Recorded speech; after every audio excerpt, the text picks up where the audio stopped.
Miss হবে না আপনার পছন্দের টিভি শো। দেখুন জি5 অ্যাপে একদম ফ্রি। আমি আর সহ্য করতে পারছি না, আর সহ্য করতে পারছি না।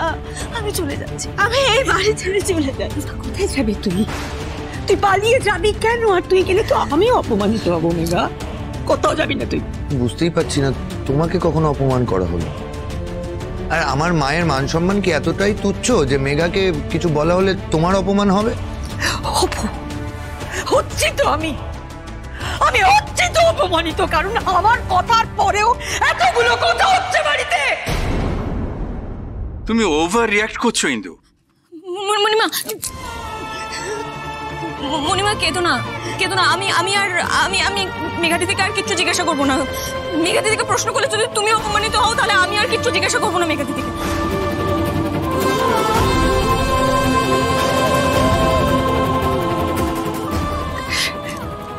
মেঘা চলো, আমি বাড়ি ছেড়ে চলে যাবো। চল। না না না না মণিমা, আমি তো শুধু এই পরিবারকে একসাথে দেখতে চেয়েছিলাম। আমি সেই কারণে এই পরিবারকে রক্ষা করার বাধাটা বাঁধতে চেয়েছিলাম। আর আমার জন্য আপনি বাড়ি ছেড়ে কেন যাবেন না?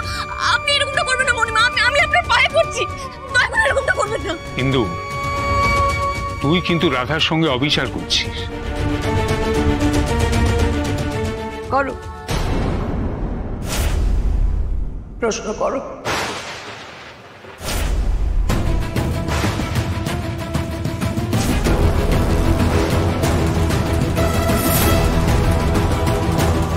মেঘাকে যা যা প্রশ্ন করার আছে করো। না না ঠিক আছে, আমি কোনো প্রশ্ন করো মেঘাকে।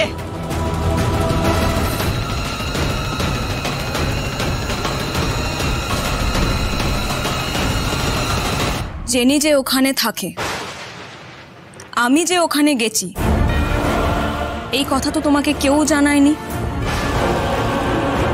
তাহলে তুমি জানলে কি করে?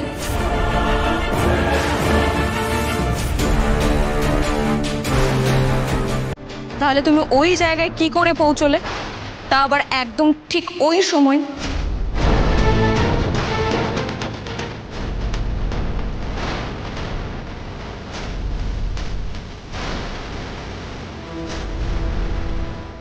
এই কথাটা না হয় আমি বাদও দিলাম। তারপর আরো একটা কথা,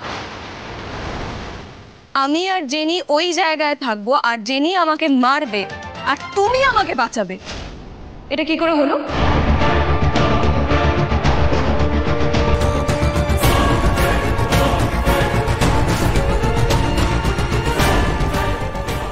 তো এটা তো আমার মাথায় আসেনি।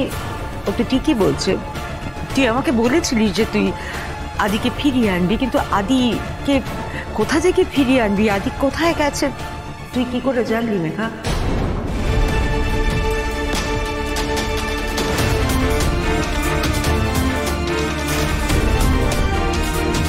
আদিত্যর থেকে।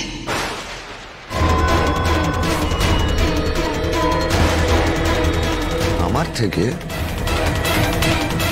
তুমি এত বড় গল্প বানাতে পারো?